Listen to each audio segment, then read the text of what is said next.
Today's episode is sponsored by Permanent Hearing Damage, which is a recording studio based in Philadelphia, owned and operated by Steve Roche from Seisha, Offminer, Boer War, which you're hearing now, and many others. They've spent the last 25 years specializing in recording, mixing, mastering for punk, hardcore, metal, and related genres at artist-friendly prices. Some recent clients include Piers, Foxtails, Masanera, Closer, Rambo, Stinking Lizaveta, Sanagi, and Witching. Contact Permanent Hearing Damage via their website, permanenthearingdamage.com.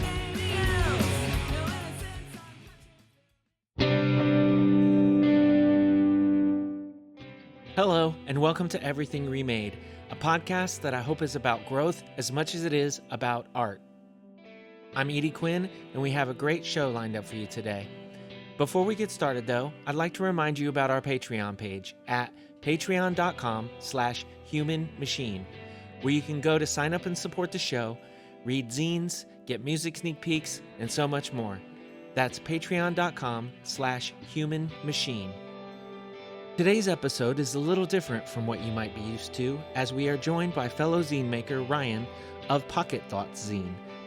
I said quite a while ago that I wanted to start having conversations with folks involved in other mediums of art, but I've rarely done so in the past, and I'd like to change that. I had a great time chatting with Ryan, and I hope you enjoy listening as well. God, they mean so much to me. They're about freedom and creativity and community and expression, and it's hard to narrow down really because there's so many different people making different zines, and I know why I make them. Like I make them to get my own, my own voice out there, because I can't keep it cooped up in my own head all the time. Uh, but other people make them, to tell their story, to have their voice heard, or just to share. And I think it's all super cool and valid, and I think that's why I love reading them so much. Is I get such a real first person perspective from them. You know what I mean? Like they're not bogged down with advertisements and editorial, and they can say what they want because Coca-Cola is not telling them that they can't, right? Mm-hmm. Yeah, it's to me it's The short like answer would be freedom and community. yeah. Like I put it one time, I put it better than this, but it's like they're like songs. They can literally be about anything, and they can come from any perspective, and they can do whatever the like author, I don't know if that's the the creator wants them to do, and they can be made of anything. They can be made in any way, and I don't know, like it's wild. And there's such a wide spectrum of it too, because on one end you've got these super artistically, well written, well crafted. You've got these poetry zines and prose zines that are written by authors, as it would be. And then on the other end you've got people just putting their feelings on paper, and sometimes it's very blunt and to the point. And then at the other spectrum you've got people using metaphors and poetic license for things, and it's so cool to see the juxtaposition, but they're all zines at the same time. Yeah, I've seen people who make like even really really like wild like zines that are really more like a sketchbook just for themselves, with no intention to ever share them with other people, except for just maybe like, look what I did on like an Instagram reel or something.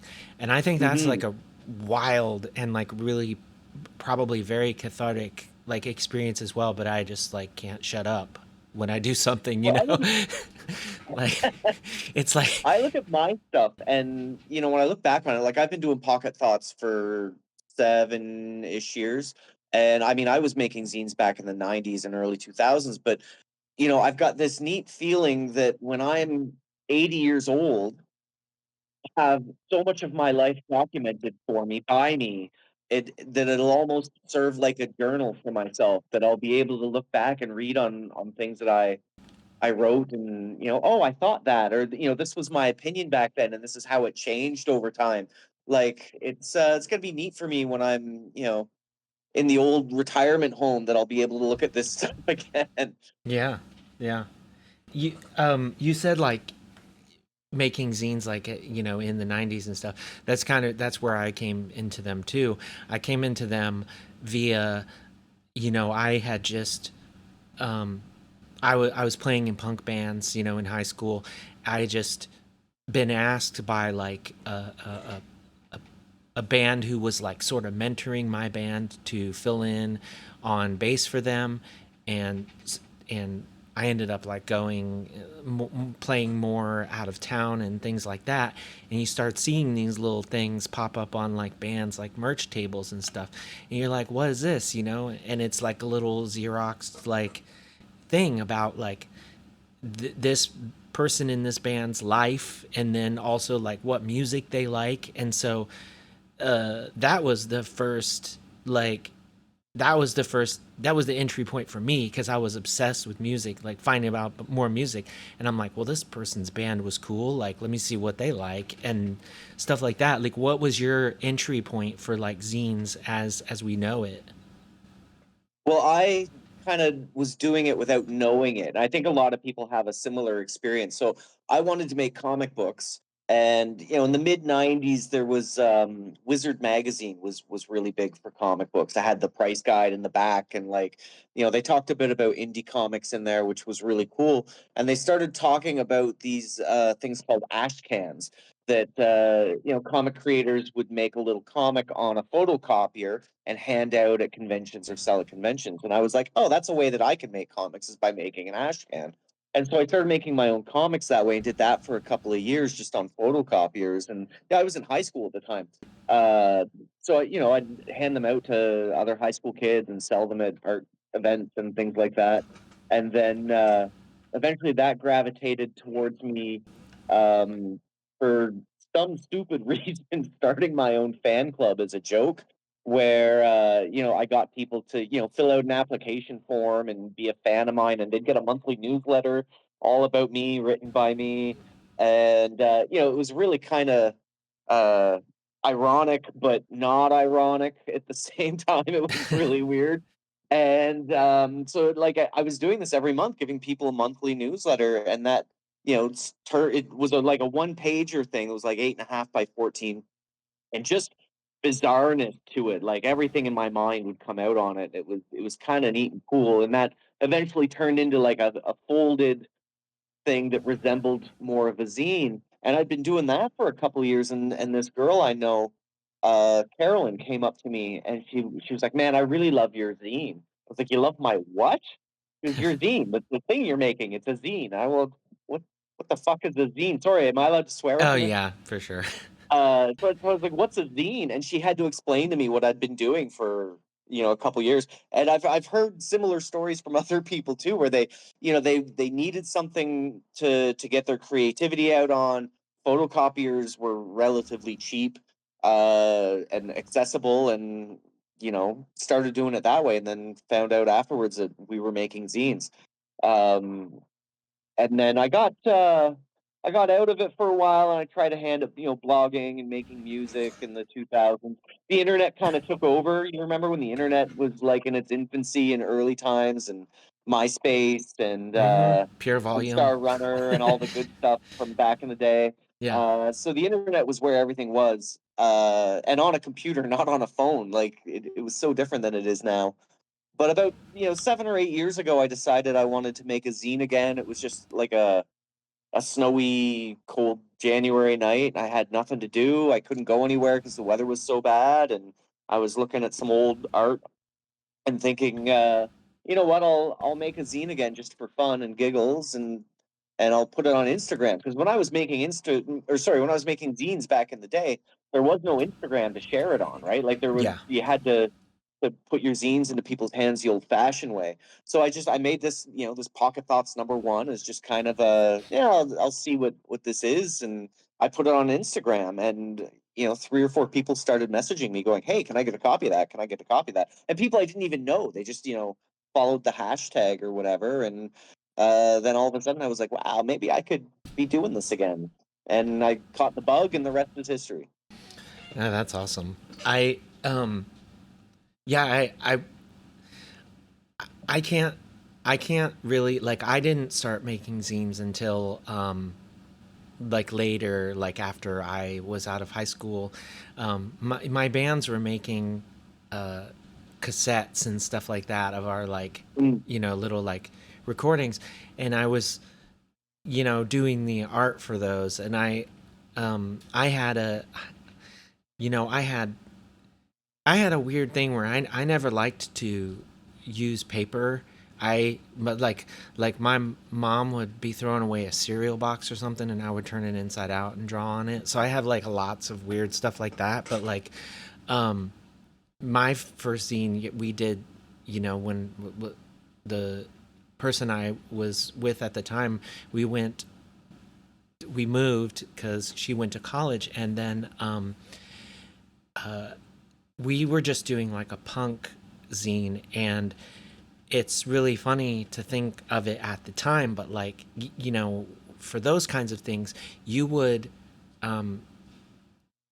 get in touch with like record labels and stuff to like buy an ad for $5 or whatever to offset like your entire costs, because yeah. and and one of the people that took an ad from us was Nitro Records, which at the time was owned by Dexter Holland of the Offspring. So there was like a 10-minute conversation that I had as an 18-year-old kid with Dexter Holland from the Offspring, just like before they were like the biggest punk band in the world, and it's really funny. I don't have copies. We made 2 issues of that zine, and I don't even have a copy of it anymore.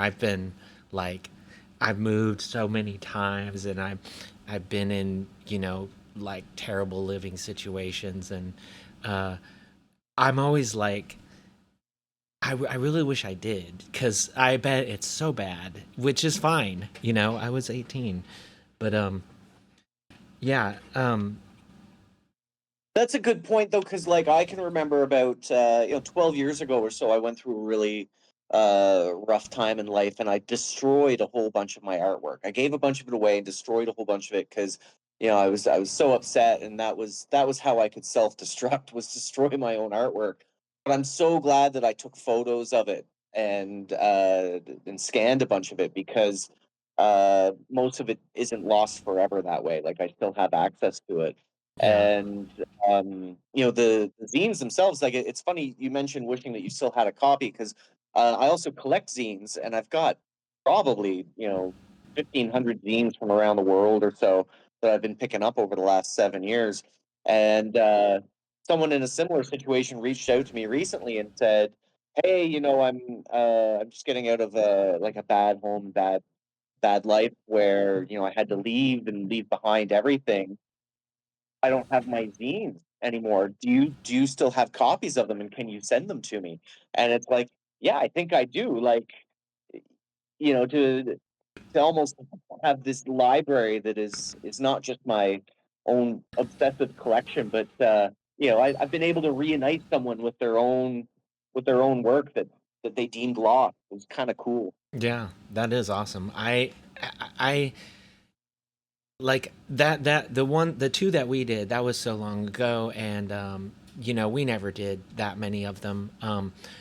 But there were like, when I started getting back into zines, and I wasn't making them again at this point, but I was getting like, I was toying with the idea of like making comics, but I always thought my artwork was terrible, so I just started flirting with the idea of writing comics, and I was like, um I started collecting zines again, and this is, you know, we're in like the late 90s, early 2000s at this point, and one of my friends gifted me this enormous like collection that he had been like accumulating.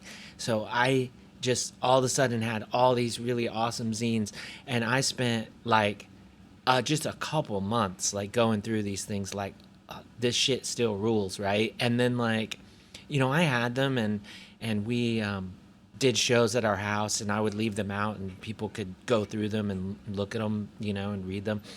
And then like several years later, like we had this situation where um, uh, a toilet that was upstairs, it got flushed, and it never stopped like running like after it was flushed. So it didn't overflow, but it like never stopped running. And whatever the deal was there, like this was enough like to like cuz people were sleeping at this point. It was enough to flood like our entire basement, like uh about 4 inches. And the zines were in this cupboard downstairs, which was like directly under that like bathroom. So like they were all ruined. And it was like, I don't know. Like my friend that gave them to me was just like, I had to get rid of these anyway, but I felt terrible. Like just being like, my friend gave me all these zines and now they're fucking ruined. Like it wasn't my fault, but Yeah, still, I've it's like, I've lent some out to people that I never got them back, and I'm like, ah, I've lent out some of my favorite zines that never came back, and yeah, trying to, replacing a book is one thing. I mean, you can get books pretty easily. yeah, If you lend someone a DVD of Spider-Man 2, that you can get that anywhere. But yeah, some of these zines are pretty hard to replace unless you can get a hold of the original creator. yeah, for sure. I mean, like, like I was saying, like, like the ones that we did, and probably this is the case for a lot of people, it's like you're just doing them like more or less on demand, so you might make 10 copies one time, and then you're like, oh, like those are all gone, and you make 10 more, and Yeah, um yeah. yeah, that's another thing that I find amazing. And you did touch on like the versatility of the format, but it is also just like the day and age that we live in now. Like you can literally just make a PDF of it. You can print it out on your own printer at home, if you have a printer that's at least somewhat reliable. um excuse me. You The front can just broke off of mine the other day. It Oh still no. works, but I was very worried about it when the front, because I print all my own zines. Hmm. And yeah, when the front piece that holds all the paper in broke off, I was like, ah, shitballs. This is, and Oh, I've like been the little toying with the idea flap. of buying a new one anyway. Yeah, yeah. um like how did it break off? Were you doing like a bigger one where it had to stay open, and then it just like I think it's somebody? just from time of Oh, it's sure. like a flap at the front that opens and closes Uh-huh. from like bottom up just to hold the paper in. Like it works fine without it. It's got no issues, but I think it's more to keep dust out than anything. Probably, And yeah. just from years and years, I'm using the same printer now that I used when I made the first Pocket Thoughts. That's awesome. So it's still going and it's still kicking, and I keep saying, oh, I'm gonna upgrade to a better one, but this one does the job just fine. And I use there's an HP subscription for ink, instant ink, where I pay like I don't know, I pay like $35 a month or $40 a month, and I get X number of pages that I can print. Like, and it works out well because I can print full color, like full photo, hundreds of pages for this. And they send me ink when it gets low. Like they track my printer, and when it gets low, they send me ink. So I don't have to run out and buy ink. I don't have to worry about running out. And like my cost per page is really low. Yeah. Whereas if I was to try and do color photocopies where they're charging you, 99 cents a copy or whatever for a color copy, it'd get expensive. And I think it's important to find a way to make zines on the inexpensive, or dare I say cheap. I like saying make it on the cheap because I love when zines look cheap and they feel cheap because it means that they're for everybody. They're not being exclusionary and keeping anyone out that can't afford to have them. Hmm. You know, Yeah, there's nothing worse than someone saying, "Oh, I made a zine. Everybody should go get it." And you go to get one, and they want $20 for a 12-page zine. Like, come on, man, you didn't make a zine, you made a book. yeah. I mean, I think that there's a time and a place for everything, you know? So like I understand sometimes when you see that and you're like, yeah. Uh, and it all depends like on like a billion factors, you know? That Hmm. like the I make zines. I don't mince words about it, but like at the same time like I there are a lot of people that make zines quite differently than me, and my like I will make a zine and it's legit like 22 pages worth of like comic book art, and that is a thing that takes a lot longer than some other people's like instances of making a 22 page zine, right? So Right. like Yeah. I'm like, and it does suck being like, oh, this is $10, but that includes shipping because like this thing is point however many ounces over being able to be shipped for like a letter price. You know Right. what I mean? Like, or Yeah. Yeah. I made one that's 8.5 by 7, so I can't ship that in as a letter, and it's like shipping literally fucking anything in the States anymore is like $5. So like you're just like, shit, like it sucks that this is $10, but like I'm only getting half of it, and I literally drew this for like You almost you've 200 got it better hours. though than we do in Canada. Oh Like, really? it's way better shipping in the States than it is shipping from Canada. So we've got like the letter mail rates, which up to a certain size and weight is going to cost you no more than like maybe $3 or $4, which is awesome. But then once it reaches a certain size and it doesn't fit into a certain dimension, you're into like small package territory, right? Mm-hmm. Which is Mm-hmm. like $18, like, to begin with, Oof. $18. Oof. Yeah, it gets, but I mean, all of a sudden you're getting tracking, which is great. Our letter mail doesn't have tracking. And I think in the States you guys have one called like media mail or Yeah. something where, Yeah. But it's and still and I think that's pretty affordable. I wish we had that here in Canada. If there was one thing that I could bring to Canada from the United States right now, I think it would be media mail. yeah. See, media mail, like when I first started like selling records and doing all that, media mail was like $2 for like, I mean, you could send like up to a few pounds of stuff for like two, three Mhm. bucks. Now media mail is like, they've been over, like since the pandemic, essentially, they've been trying to phase out media mail.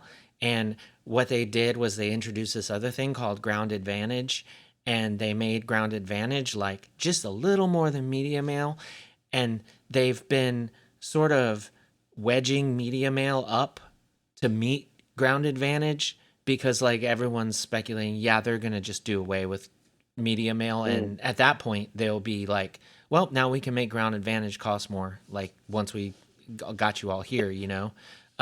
Correct But me if I'm wrong, because I don't know for sure. So I'm really just asking, really, media mail, does it come with tracking?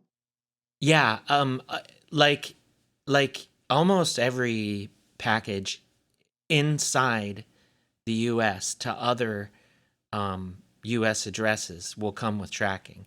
The That's only ones fantastic. that don't is if you just put a stamp on it. And Mm, there are some of my zines that I can send for this. It's not a regular stamp, but it's like a regular stamp plus 30 cents or something. So it works out to like $1.50, which is awesome. But almost like an then oversight then. yeah, but then I have to be like, I have to I have to have all these different like, well, I have like currently I have like 27 zines, and I had to be like, no, you know, numbers 1, 5, 6, this and this you can get for this price shipped, and it's like Yeah. it's like $7, you know, and then and I'm sorry, the other ones are $10 because like I can't ship them for that. It goes, and it's just wild because it immediately goes from Like you can do this for $1.50, and then it's just like 3 ounces, and you're just like, nope. Now you're in this whole other category, and it's $5. Like Well, and because that's yeah, even media is like it'll be for something, and then your envelope is like 50 cents. So it's like, that's part of why I started making my zines the size that they are. So, back in the day, I used to make zines a lot bigger. So I'd take that 8.5 by 14, fold it in half, and I would have a zine, like a 16 pager that way, mm-hmm. with multiple sheets of paper. And nowadays, I just take an 8.5 by 11, or for any international listeners, I think they call it A5. I don't know my paper size Yeah, outside you're of North right. That's what they America. call it. And It's not exactly the same measurements, but it's close enough. uh-huh. And I divide it into fours that way. So my 16-page zines are 4.5, or sorry, 4.25 by 5.5 inches. And I started doing that just because I knew I wanted to ship them as cheaply as possible. Mm-hmm. And to build that into the price. So when I sell a zine online, the shipping is always included in the price. No one's going to become a millionaire making zines. I don't think any of us have that illusion that we're going to become rich and famous doing this. We do it because we love it, but we also need to make it sustainable at the same time. And if I Yeah. make my zines any bigger in size, then the price goes up, and I would rather have them into as many hands as possible than you know exclude anyone who couldn't afford it because the shipping was a bit much. Mm-hmm. Yeah, I'm I'm I'm so I'm so torn on like these different things because a lot of my zines don't. Some of them, some of them are more what you would expect, like out of when somebody just says I made a zine, which is like some of them are just like here are a bunch of random things that were on my mind that I want to express and get out. And so I can more or less control like not that I can't control the page count or whatever on other things, but like I can just be like I can make this 22 pages. I can make it to where it'll fit in that $1.50 Mhm. mail price.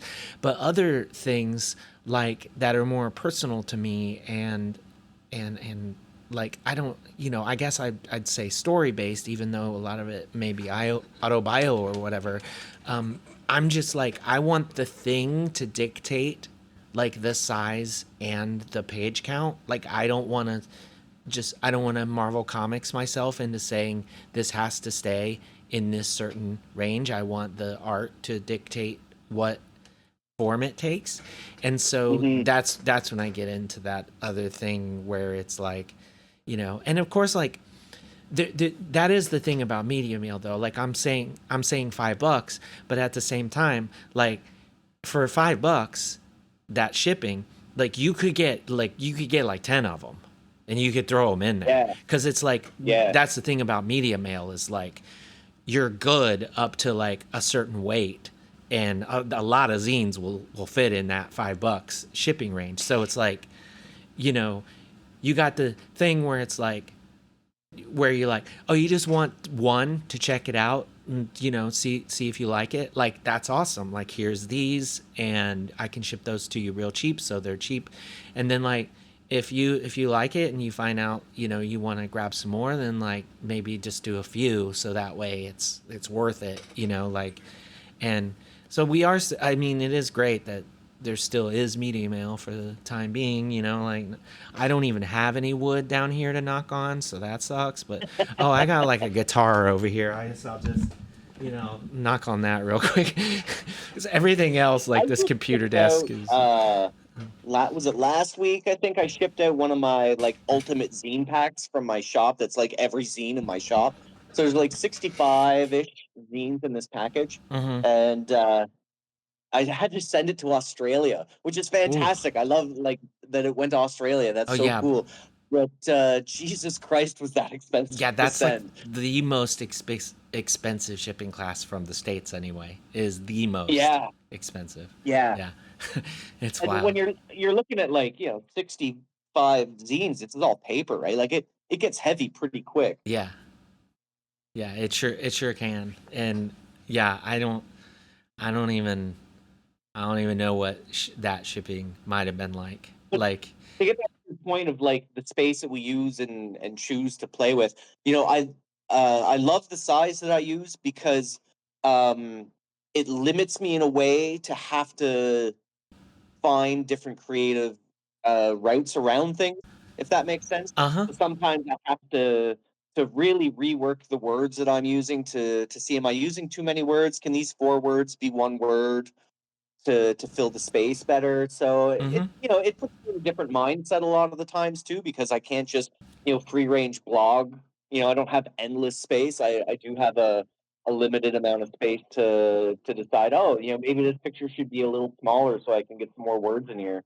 Yeah, and that's the inverse of what I was saying about like, not Hmm. like not wanting those restrictions is that I do plenty of things where um where the restrictions do inform the art, and there's there's a a point to all of this where like we were talking about how versatile like the form, like the zine form is, and this just speaks to that even more because like I can, like, I have done zines like where I will run them like a periodical on Instagram.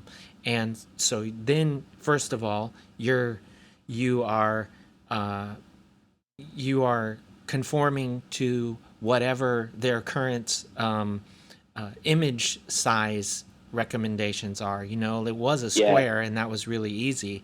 You just make square in your Procreate, thing, yeah. and And now it's 4 by 5, which doesn't really fit anything. yeah, I don't. Yeah, it's so weird now. But like I've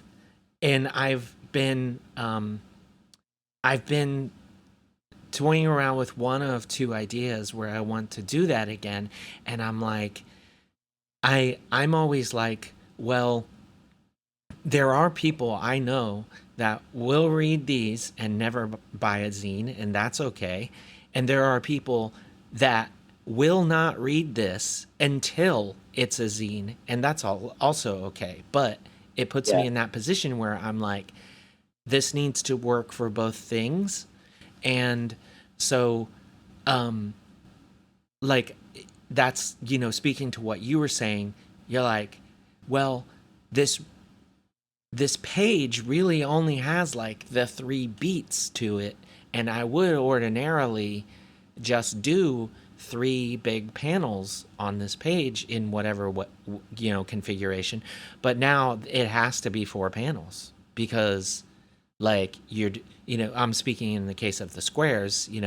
I'm like, it has to be yeah. four panels because like what are you going to do? You're just going to put three on this and then just there's a blank spot at the bottom right corner or what, which could be It's interesting good. as There's well. nothing stopping you from, maybe doing three tall panels or something, right? Like tall, narrow panels.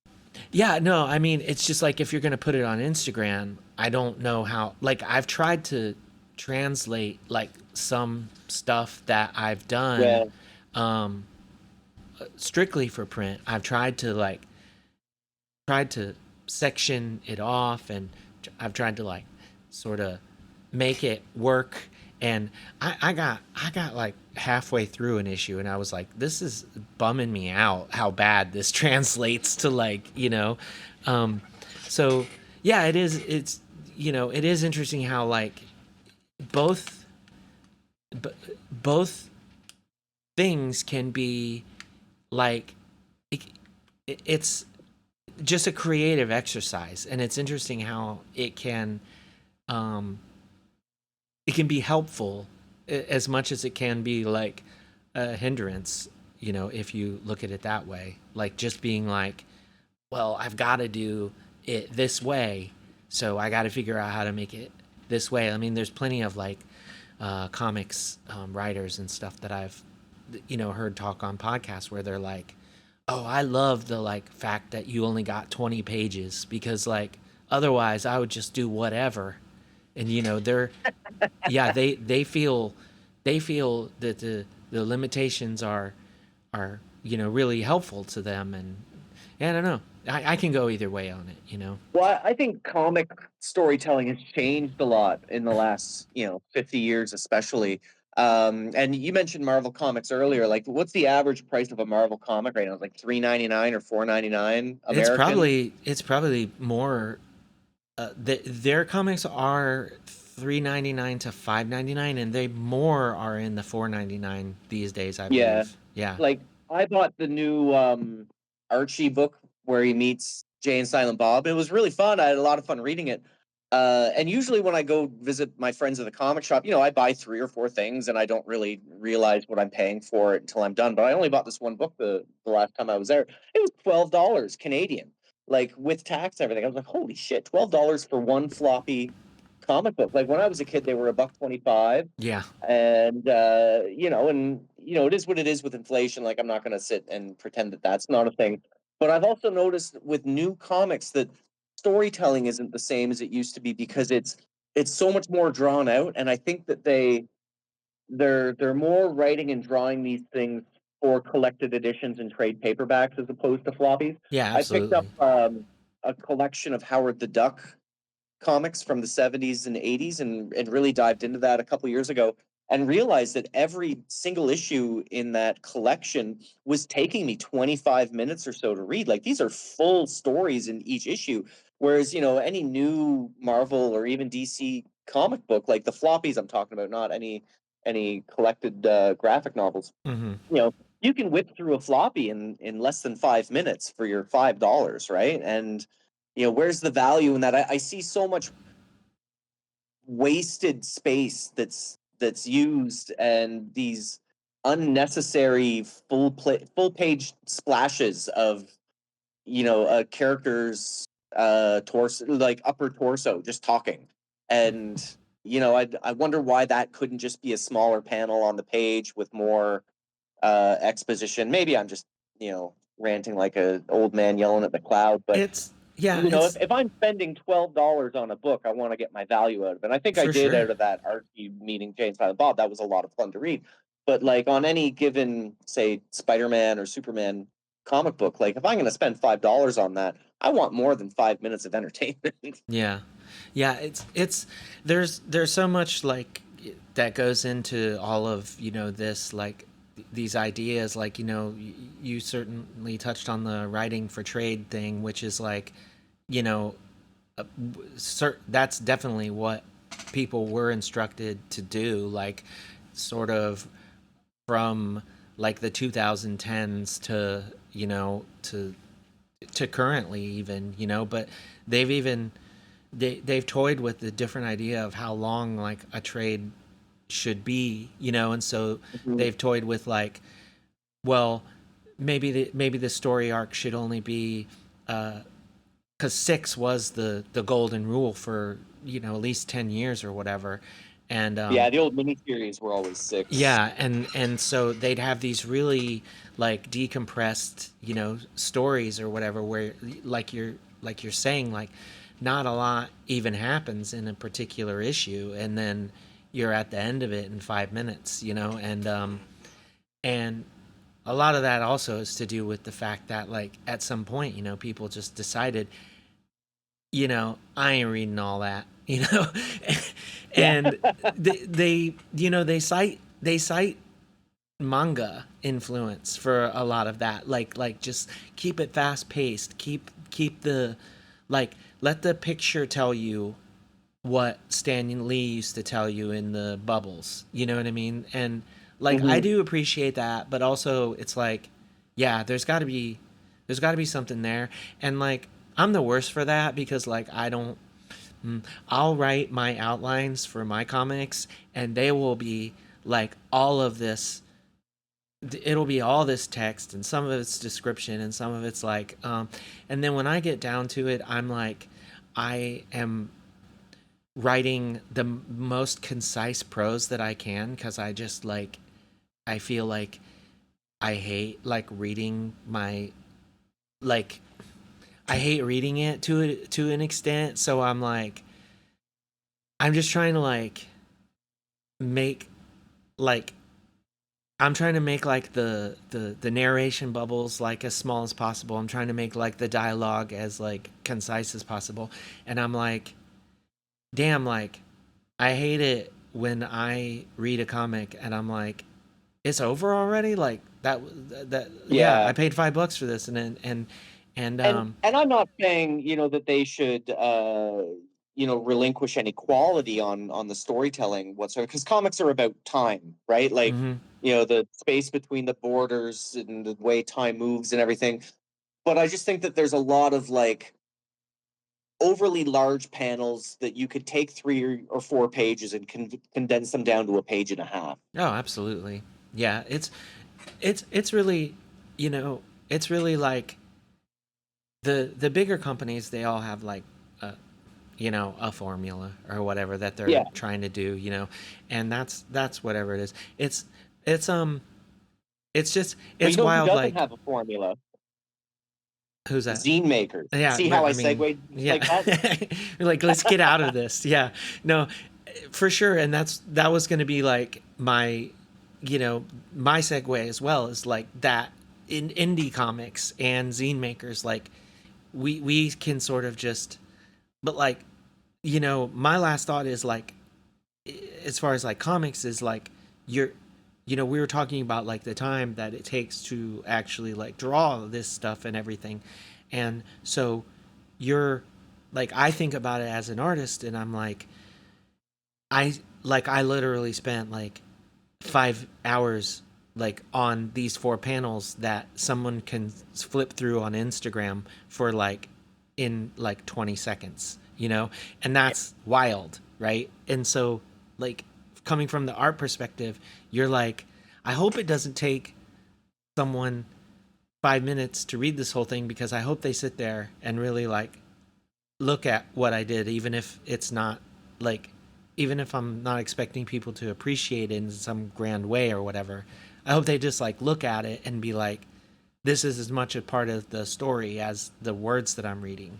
And like, you know, that makes this whole other pressure to like make the visuals like something else, like, which, I won't get into that because like that's, just me and my imposter syndrome going on like, you know uh going on like a Red Bull, it's like fueled, you know but and that's why I don't drink Red Bull. But anyway, yeah, it's just, yeah, like I said, like before, it's like that's what brought me back into zines as well, is just that we don't have to, we can decide literally on a case by case basis, like how we're gonna approach this and what we're gonna do, and like it can be almost all words, or um, it can be almost none or none, and I don't know, like I'm And they're toying, all valid. yeah, I'm toying with this one thing that I wrote, and I wrote it as prose, and I'm like, there's these sort of flashback scenes, and I would be like, it would be awesome if those were comics, but the rest of it wasn't. Except I'm like, I don't want it to be that stark, like to where it's just like you're reading like text and then there's comics. I want it to be to meet in the middle somehow. And I'm thinking through like several like sort of like ways that I can do that, Mhm. and it's just like, yeah, I have also done the thing where it's like, this is 13 pages of just straight up prose and then there's an 8-page comic. And it was like, that's one of my favorite things that I've done as well. It's like you can literally just do whatever you want. It's awesome. Is when you started Pocket Thoughts, like uh were you just like, I'm gonna do these like um whenever I feel like doing them, and I'm gonna, or did you have like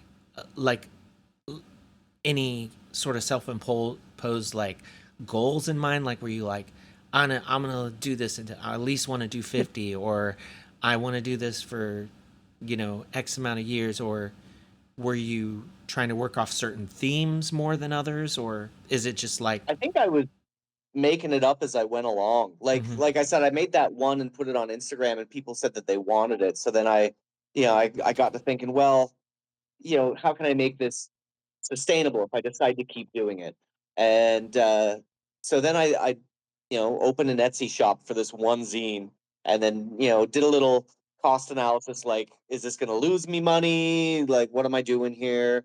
And then I promised myself that as long as each zine I made didn't lose me money, if I made 1 cent, I'd keep going. That was kind of my promise to myself when I started.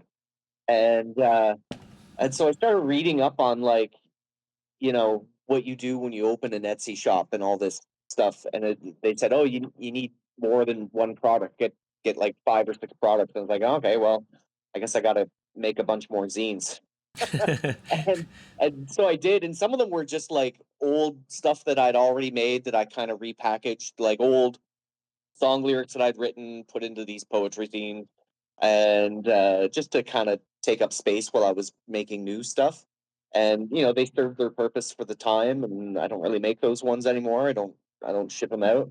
But yeah, it was more along the lines of, I'm just going to keep making this and get my thoughts and ideas out there, because it's just as rewarding for me to make it as it is to put it out, right? Like, if nobody reads my zines ever again, I'll probably still make them, just for my own merit of getting it out and getting it done. But I'm kind of at the point now where I've been doing this long enough, and I go to these art markets and festivals and things that it without, like, this is not an ego thing, but like, I know I've been successful at it, which is humbling, and I have to pinch myself all the time and remind me that, like, I make this out of my living room on my home printer, and it's kind of neat that way. Mhm. Um, but I don't specifically have, like, oh, when it gets to issue 50, it's gonna stop or something like that, because I'll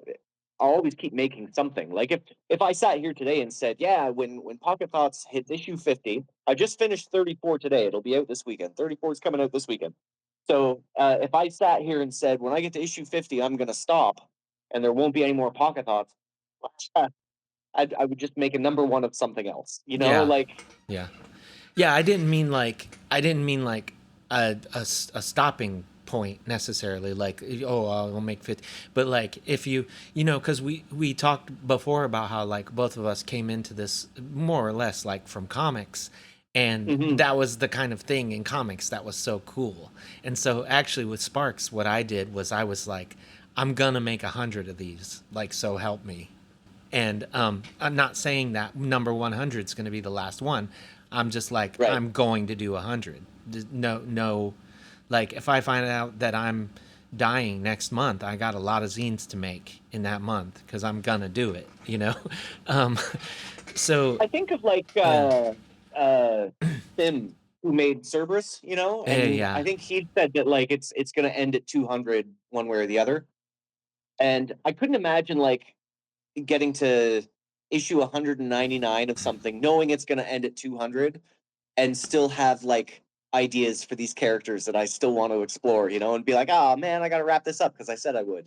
yeah, yeah. Well, uh, the Cerebus thing is a that's a can of worms right there, as far as, like, Yeah. what that particular comic and the creator himself went through making those comics. And, like, it's good that it ended when it did, let's just say that. But I have never read the whole thing. I have watched video summaries of the whole thing, which go into, like, like, what you would only, like, idea sort of imagine is like a bit of psychosis on his part, where he just becomes very religious and sexist, and everything like that. But yeah, it's I we, like, you touched on, like, Etsy, and yeah, I never had success with Etsy. I don't know. I've done a lot better, just like being on Instagram and being like, hey, if you want to buy this, like DM me. You know, I've done better that way. So Yeah. you said you were digging into like like what it takes for this to work on Etsy, and I tried to do that as well, and a lot of people are sort of like Etsy isn't what it used to be. um, I'm not really sure like what to make of any of this because I have not been there like long enough to like find any kind of Yeah, and success and I would agree with the statement that Etsy isn't what it used to be for sure. And I think when I signed up with them, it was kind of on the back half of that. mm-hmm, So I don't even know for sure like what it really used to be in mm-hmm. terms of like makers and creatives doing their thing on there. Um, I have a love hate relationship with Etsy. uh, because I'm a very understanding person that they need to make their money too, so they need to charge a percentage. It's no different than me having my stuff in shops in town and they take a percentage of the sale. I understand they got to keep the lights on, like Mm-hmm. that's fair business. That's just how that works. But I think there's been too much leniency on like drop shipping items showing up on Etsy and non-handmade items showing up on Etsy. People selling, vintage items on Etsy that to me that's for eBay, right? Yeah, Like yeah, absolutely sell that stuff online, but not in a handmade market. yeah. Um Etsy banned one of my zines once. Still not over it. For what? What's that? Why was it banned? I had, and I've recently republished it. It's called Bad People on Fire. It's a coloring zine Ah, full of awful people on engulfed fire. in flames, and you can color them and then set it on fire when you're done. And so I can't sell it on Etsy, but I sell it at all the shows I go to, and you can get it on my Square site. But yeah, Etsy took it down, citing that I was promoting violence against people or groups of people. And my argument to them was, there's a drawing of the KKK in here accidentally setting themselves on fire with their own stupidity. Like I think I'm on the right side of all this, and they didn't listen and took it down. Yeah, yeah. It's. I mean, I don't know. It's as a trans person, I can say that it is quite infuriating how uh, how there are groups that will be protected from any kind of like not even like this is just like theoretical, like this is just a drawing of whatever. Meanwhile, they're literally allowed to say whatever they want about trans people like all over Facebook, etc., etc., Mhm. like I can't draw like a Klansman being on fire, but people can say the most hateful and disgusting and like legitimate like threats to me and my family like on Facebook, like, and that's just fine. Like, it's I don't know. Yeah, it's ridiculous. Like the, the free speech people go away like real fast um when it's like directed at them, and Yeah. yeah, I don't know.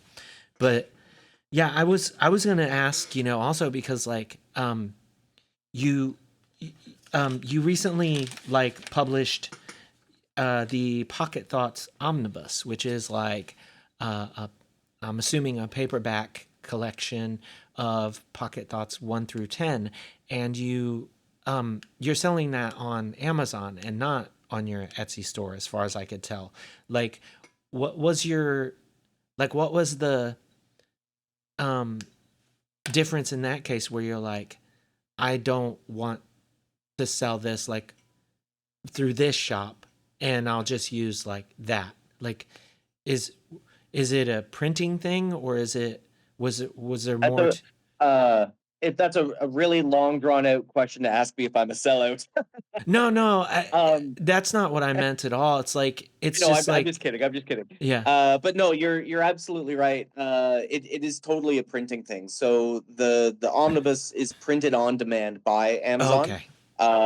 and it just came down to a cost thing that like I'm not a big fan of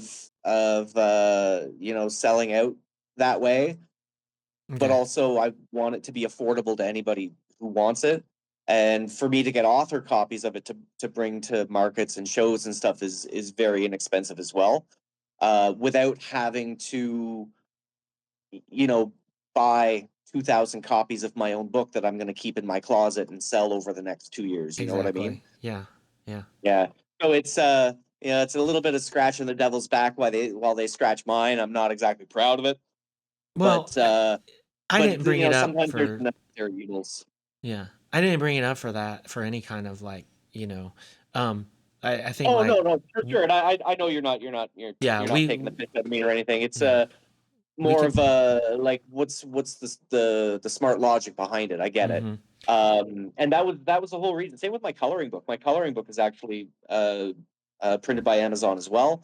And I thought about putting copies of it in my Etsy because I do have physical copies here that I can sell.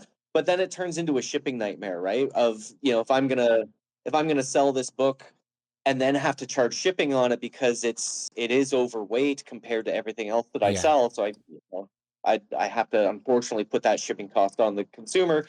They might as well go to Amazon and get it with their free shipping, blah blah blah blah Yeah. blah, that they can do because they're Amazon.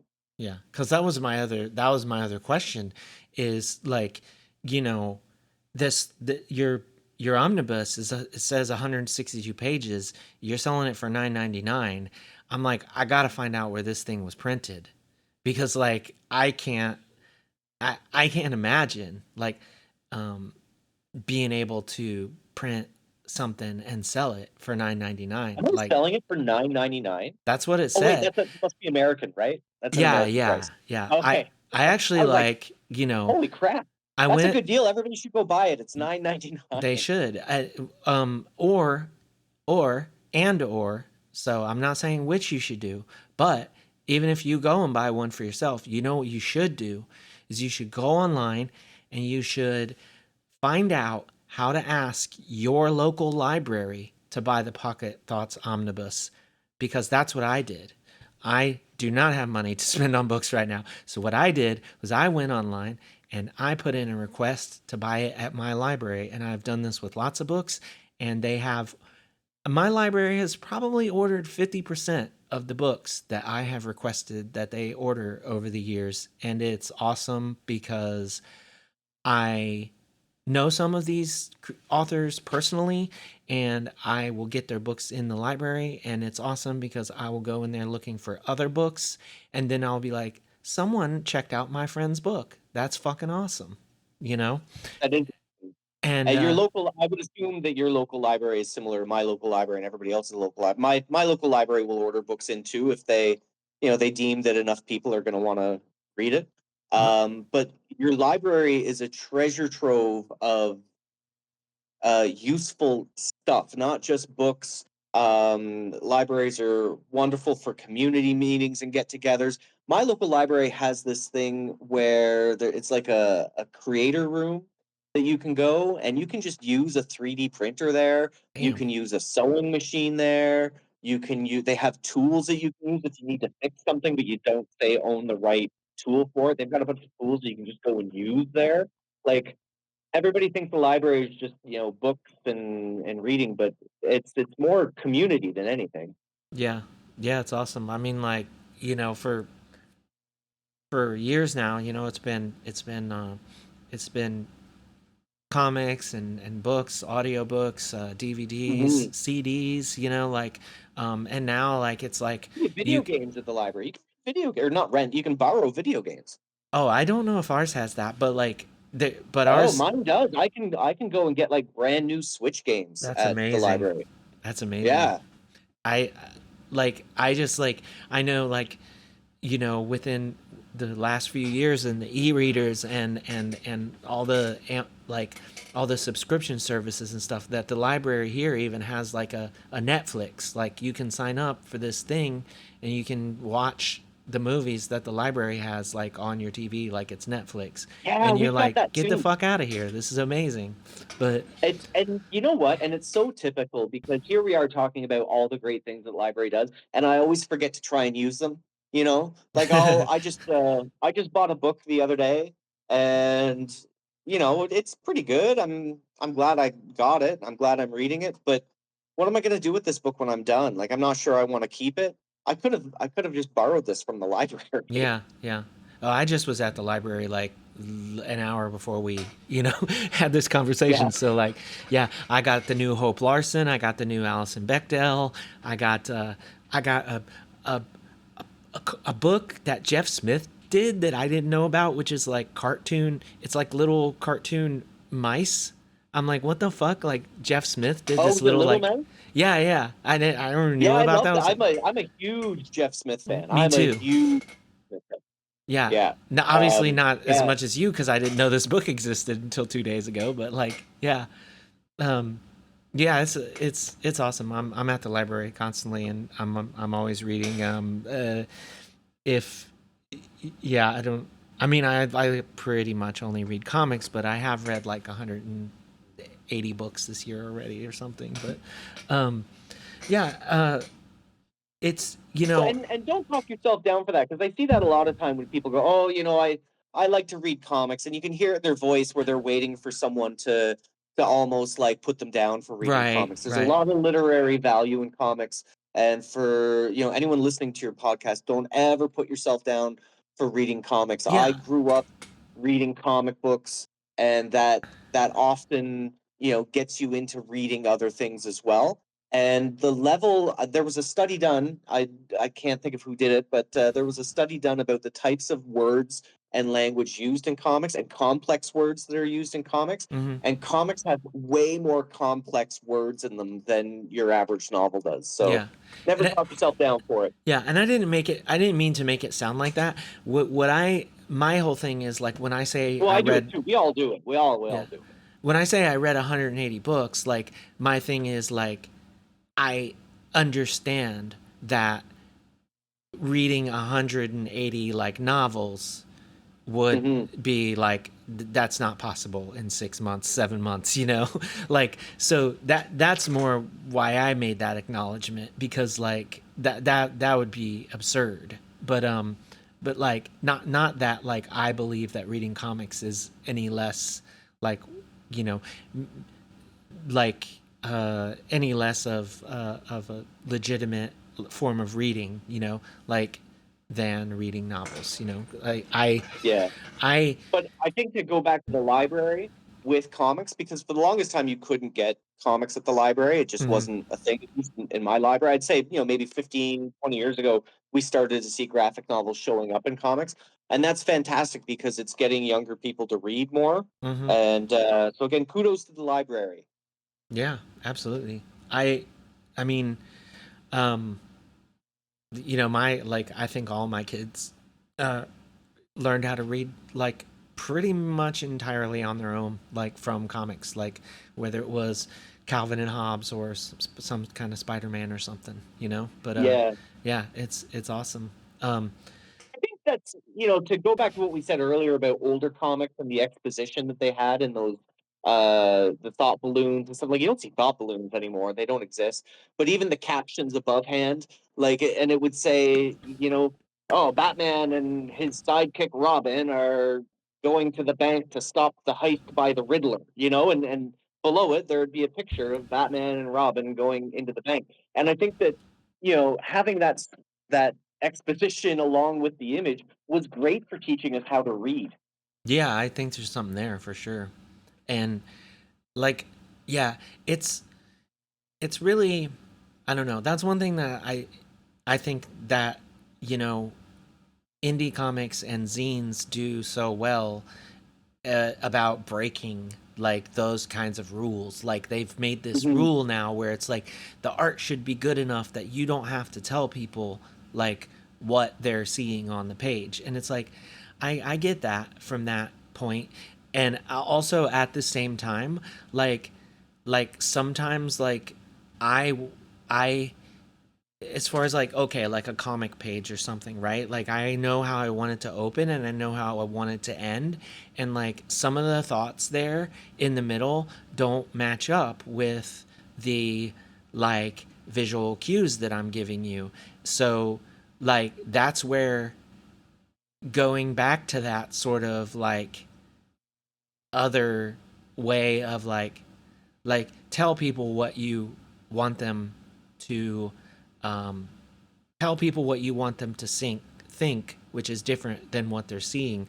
And that's like also a way that a visual medium with words can like do things that no other medium can do.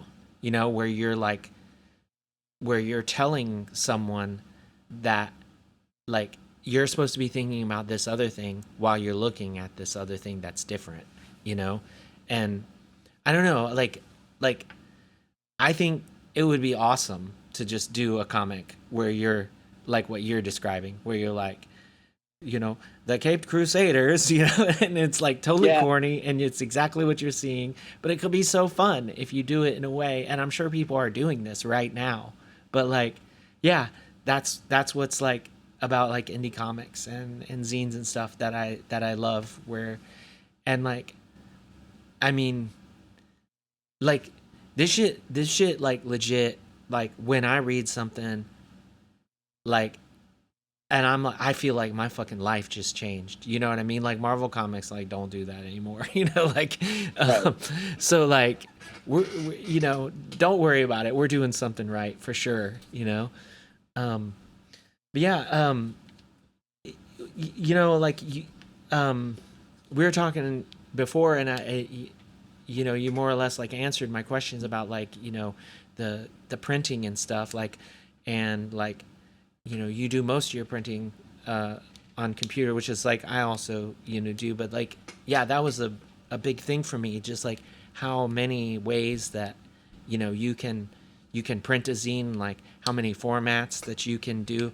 I think what you're are you talking about like a lot of your zines are like the like I don't know what they call the format. I've seen it called a couple different ways where you have like one piece of paper and you like cut it in the middle and you fold it. Like, is that what you're doing, or are you doing more of like, No, I've done those. I'm not a big fan of making those because I print so many zines that I find it very time consuming to fold it and cut it yeah, like that. yeah, Um, and also there's a whole other side of that piece of paper that's often gone to waste with it. Um, so I do mine typically, and I'm trying to visualize with my hands. You can't see me, but so if you take a piece of paper, divide that into four, right? mm-hmm. So you get your four corners. Each of those corners is a page, and then multiply that page by four more. So you get 16 total pages. Slice it down the middle from the top to bottom, fold and staple them all together. Oh, okay, okay, yeah. Um, I mostly just do like a few.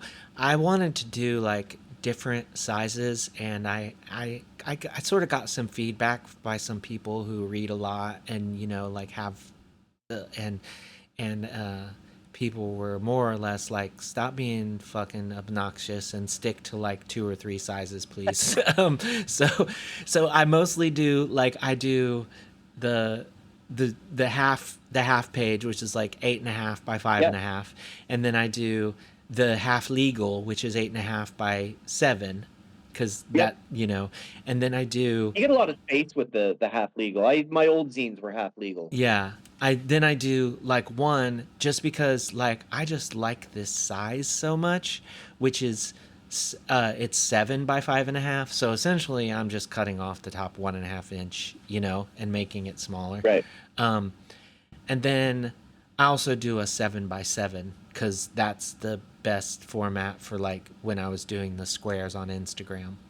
So like I'm like, okay, I promise I won't do anything. But also I lied because like a friend of mine is a professor at a university in Tennessee, and he's actually Rizzo printing like one of my stories. So it's gonna be like this wild, like really like fucking fancy printed like he is so good. He has like art workshops, and he has like he goes around the Midwest like and has like gallery openings and stuff for his Rizzo prints. Like he I just the fact that I know this guy from playing in bands with him over the years is like such a it's like I'm so lucky to have this person printing one of my comics in this way that is like super like is going to be presented in this way that I would never be able to do otherwise. But it's like, yeah, okay, there's another size, there's another size thing coming, but I don't know. I'm always just like, oh, I could do one that's like this size as well, and people are like, no, don't, stop doing it, stop doing it. Um, Well, if yeah, it's part of a series, you want it to keep the same format, right? Like, there's nothing worse absolutely, than buying a book that goes with another book, and you put it next to the first book on the shelf, and they don't match each other in any yeah, way, and it's like, yeah, that's terrible. yeah, absolutely. So I've kept my Pocket Thought series in the same format. Sometimes I'll add extra pages to it and make it a little thicker. Like if it's like the 25th issue was thicker and had a fold out board game that you could play.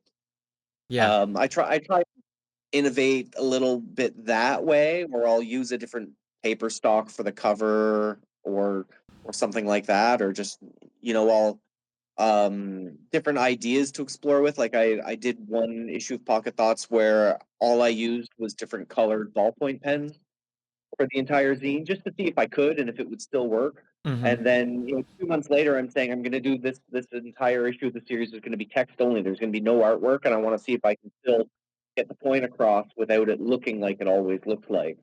And so I like to challenge myself that way within the same format. Um, I did a sticker book zine that was so fun to reverse engineer, but it's the same size as my other zines, but it came with a packet of stickers to fill the zine up with, like those old Panini books we had when we were kids, right? Yeah, that's awesome. And sometimes it's not so much of do I think anyone will get a kick out of this as much as can I prove to myself that I can make this? Mm-hmm. Yeah, it's awesome, and I mean that's that was like the first rule that I gave myself as well, is that I would just do whatever I wanted because I couldn't imagine doing 100 of like the same thing. Like I, it's not that I would get bored if I had 100 issues of something that I thought I could write. Like it's not that I would get bored, but I just really have to. My brain has to move to different places, or I just, Yeah. I'll get bogged down Well, in things. and the crazy thing about my Pocket Thought series, so I do an issue of Pocket Thoughts, and then the next month I'll do a completely different zine, and then the next month I'll do an issue of Pocket Thoughts, and the next month I'll do a different zine. So, like for instance, if like this isn't in chronological order because I don't remember, you know, the order that everything came out with. But let's suppose today I did Pocket Thoughts one, and tomorrow I did my zine Halloweenies, and then the next one was Pocket Thoughts two, and then the next one was Corn Hub, and then so that it's back and forth and back and forth.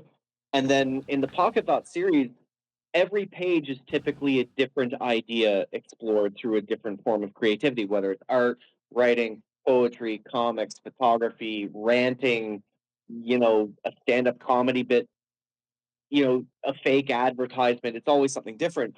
So when you think of making like one issue of Pocket Thoughts, it's not one idea that's getting fleshed out. Sometimes it's 12 to 14 ideas getting fleshed out completely in a month. So uh, I hope I never run out of thoughts. And as long as this world continues to do what it does, there's going to be inspiration all the time. There's always stupid shit happening and people doing the wrong things that will always have a reason to speak out. Yeah. And I don't think the material is going away anytime soon. Yeah, no. And Yeah, to touch on like what you were saying, like you'll have pocket thoughts, which is this one thing, and you'll do these other things in between.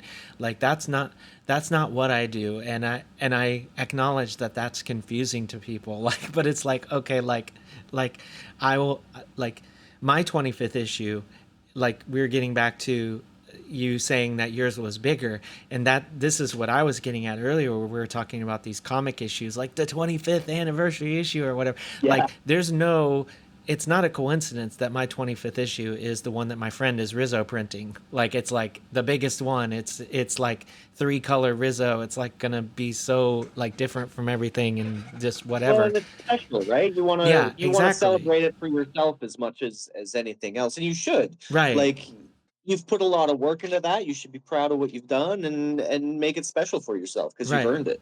But like, getting to the other point that I was trying to make is that that issue, on nowhere on it whatsoever does it say Sparks Magazine number 25, but it is Sparks Magazine number 25. Like, I don't do that. Like, it just says a history of buildings on it. Like, that's, so as far as the average person might know, that's just what it Mm. is. It's a history of buildings. Like, I have another one called Bodies.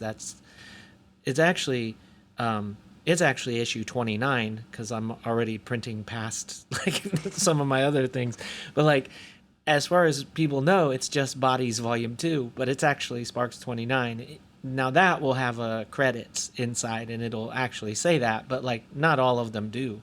Like, issue 5 was a book that I wrote called Sleep, which is like 64 pages. I screen printed the cover, did this whole thing, and it nowhere in it says that it's Sparks Magazine number 5, but it is, and I'm But like, it is to you, I'm yeah. like, yeah, I acknowledge that this makes no sense to other people. Like, there will be like a, at some point, like, I'll go on DreamHost.com or whatever, and I'll make a website, and there will be a chronology for this, that, where people can be like, oh, she did have a plan, but like, right now and for most of the time, it probably does not seem that way.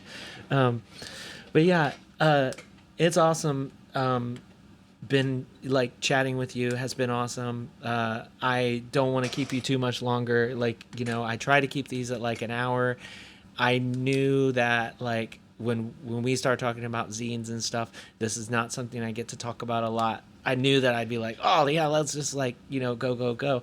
I'm glad that we got to like, like, get to like where people can get your products. Is, your, I hate using that word. I don't know what else. Like, get your zines.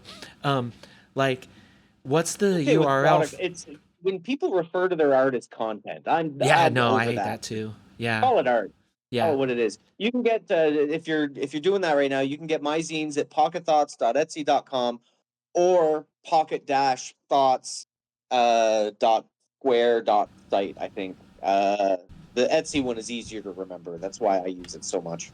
for sure.